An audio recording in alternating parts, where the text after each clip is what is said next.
Salut à tous et bienvenue sur le concept des thèmes abordés. Oh shit, here we go again. Aujourd'hui on va parler de Tokyo Revenger. C'est un manga réalisé par Ken Wakui et nous raconte l'histoire de Takemichi qui est un chômeur de 22 ans. T'es-moi ce gros porc.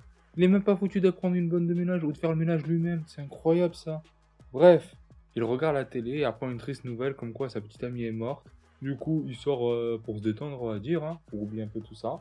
Puis il va à la station de tram et quelqu'un le pousse. Puis boum, il peut remonter dans le temps de 12 ans. Comment? Aucune idée, viens pas me demander. Je suis le personnage principal et je contrôle l'illustre pouvoir du scénario. Et c'est là que commence notre histoire. Du coup, on va se dire là, quels sont les thèmes abordés dans Tokyo Revenger. Premièrement, le développement long du personnage principal, un processus dans la vraie vie. Il y a beaucoup de critiques par rapport à celle-ci, car le personnage principal dans l'anime, au début il ne sait pas se battre, il pleure et est considéré comme inutile, ce qui est compréhensible. Cependant, il y a un sens caché derrière tout cela. C'est-à-dire que dans la vraie vie, il y a un processus pour avoir confiance en soi qui peut être très long afin d'affronter les épreuves de la vie, etc. Ce qui est représenté dans l'anime à travers l'épisode 10 lorsque Takemichi affronte Kiyomasa. Ça signifie qu'il aura fallu au moins 10 épisodes avant que Takemichi pense à se rebeller et à affronter Kiyomasa et, spoiler, à le gagner.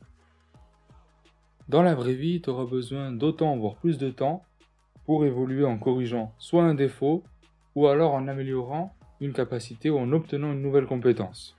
À titre d'exemple personnel, j'ai pris environ 3 à 4 ans pour être socialement à l'aise, que ce soit en extérieur, en professionnel ou bien lors de cette vidéo par exemple, le fait d'apprendre à parler dans un micro, de s'enregistrer, etc. C'est vraiment à titre personnel, ça m'a pris beaucoup de temps pour le faire.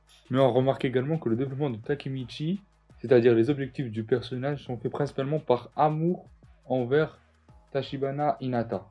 Donc il y a l'amour et le processus pour atteindre un objectif qui sont abordés en tant que thème. Il y a également un autre thème, ou plutôt une confrontation, entre deux personnages, qui sont bien évidemment le personnage principal, Anagaki Takemichi, et Manjiro Sano, alias Mikey. Déjà, ils ont des similitudes, mais également beaucoup de différences, ou plutôt des oppositions. Au niveau des similitudes, d'un point de vue physique, ce sont deux petits blonds, et puis c'est tout en fait. Et après, il n'y aura que des oppositions. Déjà, au niveau du combat, Mikey, c'est l'un, voire c'est quasiment le plus fort de son manga. On dirait même c'est pas lui le personnage principal, mais non. Tandis que l'autre, c'est l'un, voire le plus faible de son manga. À peine il peut se taper contre un gosse, vraiment.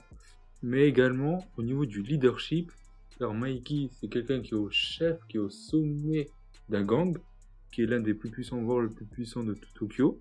Tandis que Takemichi, c'est vraiment quelqu'un qui fait partie d'aucun gang et qui va au fur et à mesure du temps évoluer au sein du gang de Tokyo Manjikai.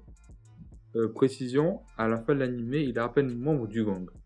Donc en gros, au fur et à mesure des événements, Takemichi va devoir développer ses capacités au combat et également son leadership. Dans le manga, ce sera beaucoup plus détaillé, du coup, petit spoiler, je vous mettrai une timeline afin d'accéder à la partie non-spoil, pour ceux qui n'ont pas regardé les scans.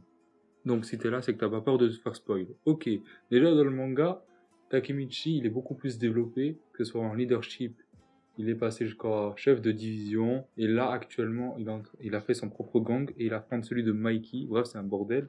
Et en termes de combat, il a battu des personnages tels que Kiyomasa, je l'ai déjà dit dans l'anime, Taiju, c'est un personnage très très fort, il est du niveau de Draken honnêtement, et également Kisaki, il l'a défoncé comme il faut.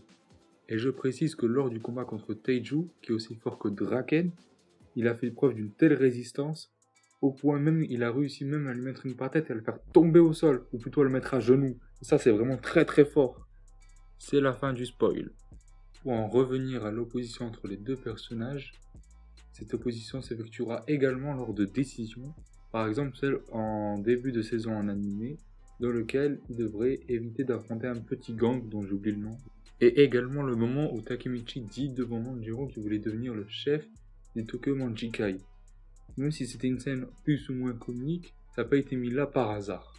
Et pour finir, un petit point très rapide sur le fait de la relation entre le personnage principal et Hinata, son crush. Pourquoi il s'est mis avec Takemichi alors qu'il y avait d'autres personnages plus pertinents, que ce soit dans son collège ou même parmi les membres, etc. Par rapport à son courage, selon elle.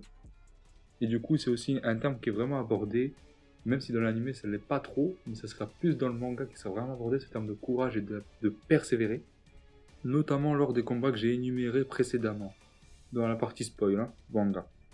Voici l'anecdote de la vidéo. L'auteur faisait partie d'un gang, ce qui l'a probablement inspiré pour son histoire et le fait de pouvoir remonter dans le temps dû par exemple à son passé ou à ses erreurs personnelles, ou même ceux à travers son gang dans lequel il faisait partie. C'était l'anecdote de la vidéo. Sur ce, conclusion. Pour conclure, ça parle principalement du développement humain, du courage, de l'amour, mais également de la persévérance. Ça fait très cliché, mais ça marche toujours, notamment sur le personnage. Je vous recommande vivement d'aller lire les scans, c'est une dinguerie. Et sur ce, la vidéo est terminée, j'espère qu'elle vous a plu. Si c'est le cas, n'hésitez pas à lâcher un like, etc. Et puis voilà, et je vous dis à une prochaine dans un thème abordé dans.